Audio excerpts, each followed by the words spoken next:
Me and Lana here, we are going to talk about what it's like to be set apart for God, because yes, you can be set apart for God, and honestly, what's shocking is no, you don't need to have this crazy, wacky testimony, because not everybody does, and it's really amazing because Lana literally has been set apart for God. She didn't have to go through all these crazy events to have this wacky testimony. Like, she literally has been living a very holy life. Yes, she had some temptations and things along the way and things she's had to go through, but the Lord's literally been raising her from birth, and she's got a really amazing testimony. So what we're doing today is I'm just going to interview her because I really want to learn more about what she's gone through, and then you need to hear this too because it's going to be really inspiring. So Lana, what does it mean to be set apart?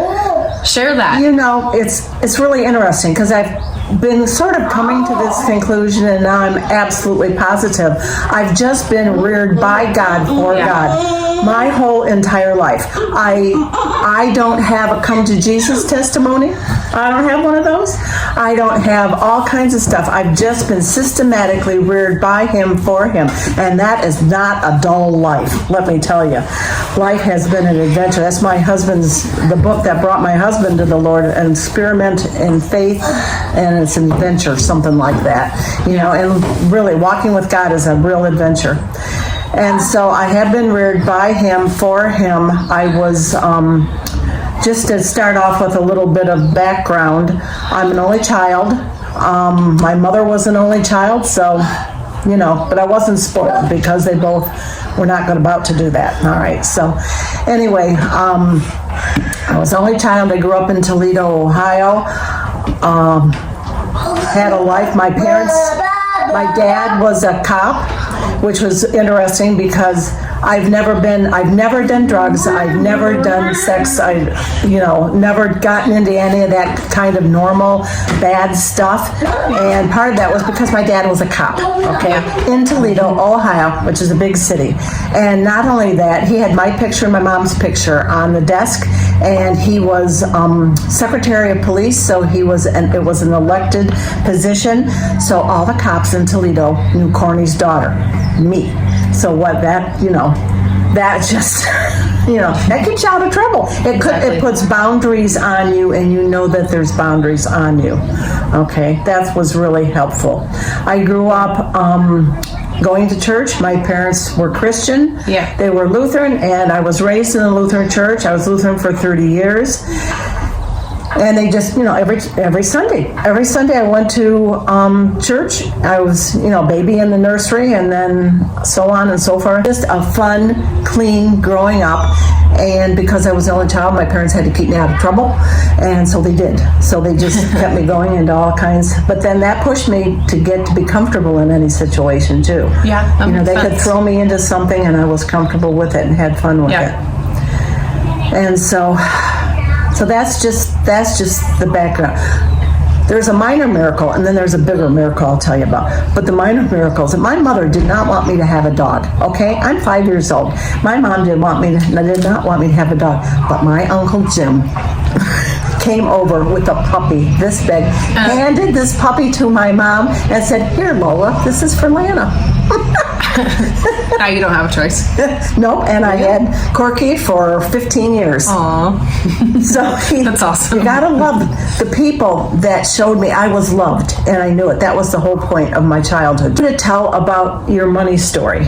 Oh, okay. Yeah. So since we're on the miracle subject, this is really funny. So I've been reading the book of Revelations lately, and I know I didn't know this for a while, but when you read it, you'll be blessed. So you may want to check that out. Start reading the book of Revelation. So I've been reading it, and today, so I was going to go to the bank because my mortgage payment's due in a few days. So I'm counting out my money, and then I go to the bank, and for some reason there's an extra $100 bill in there. And I counted it before I left home, and I also counted it when I got to the bank, put it all into the little canister, and it gets shoot through the little tube and whatever. And then I get my receipt back. It says you deposited $1,200, but I actually had $1,100. So it's really weird. I'm like, where did that extra $100 bill come from? Where did it come from? I don't know. Like, and I've just been having some strange things happen because I've been reading the book of Revelation for about a week now, and I've always read it before, but I'm reading it differently now. Now it's a different meaning to me right now, and so it's weird. Like, the Lord gave me an extra $100 today. That was cool. I don't know where it came from. Supernatural. I don't know. Okay, here's my miracle money story. Okay, we do not have high finances. We've never had a whole lot of money. Okay, so the number there were probably in my checkbook. There were probably 20, 25 checks. Okay. Yeah. And I balanced my checkbook, and I came up with $600 extra.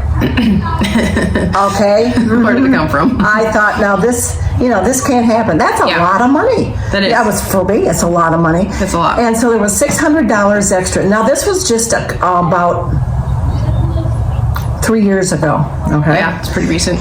And so I went and I thought, well, it's going to show up next month, Yeah. So I just put what was in my checkbook there, and I put the $600, just in a different category. Yeah. And didn't do anything with it. And this is how many years? This is years later now. Yeah. Now I still have $532 in extra.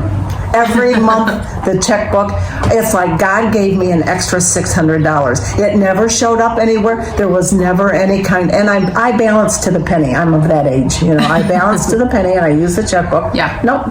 I've somehow managed to dwindle it down to $532, but I'll take That's it amazing. because what it did was it took all of the angst off of paying